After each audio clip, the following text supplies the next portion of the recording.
Alright lads, unfortunately we've got another snow day today, and as promised I've put some work online for us to take a look at. We're going to be covering a few things that I really do need you to master essentially before we meet again on Tuesday, more so because we've only got next week's double lesson left until we finish term. Things we're going to be covering in this set of videos are a quick recap of volumes of revolution,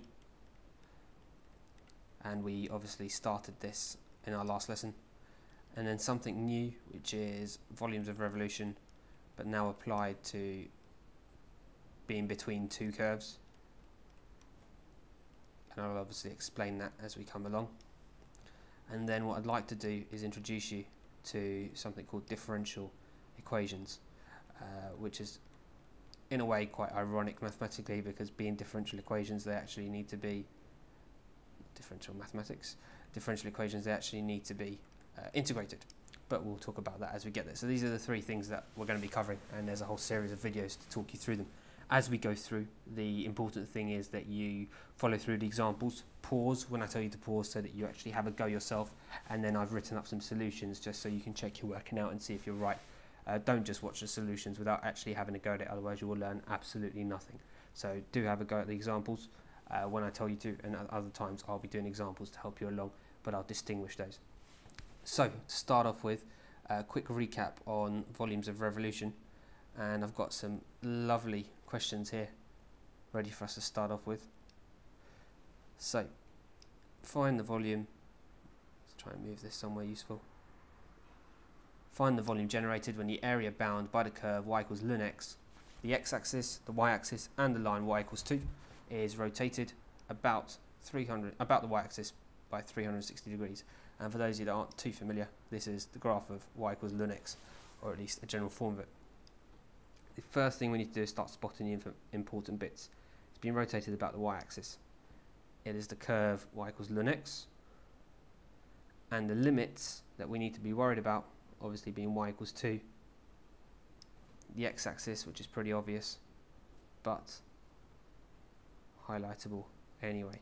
Right, so here is the axis it's been rotated about,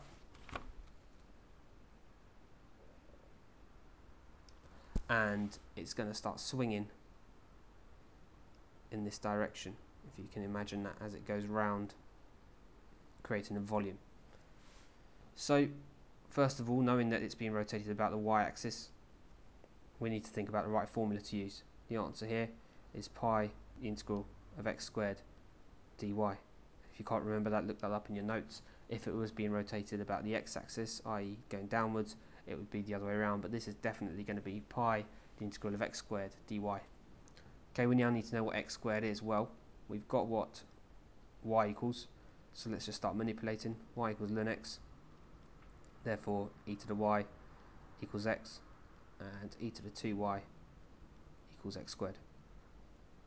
We can now substitute that in to our integral, so we're doing pi the integral of e to the 2y dy, and our limits, well, it was going between y equals 0 and y equals 2, so let's put those two values in and start integrating. This is going to be e to the 2y over 2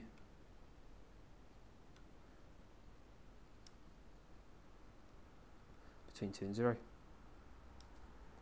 and that gives you pi of e to the 4 over 2 minus 1 over 2, obviously because e to the 0 is just 1.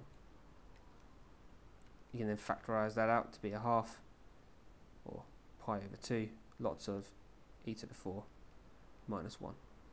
Because it's a definite integral, i.e. it's got limits, there is no c term, there's no constant, and so this here is your final answer for working it out. Right, on the next clip I'll put a question up for you to do and then talk through the solutions. Going to be quite similar, might be a little bit tricky as per usual.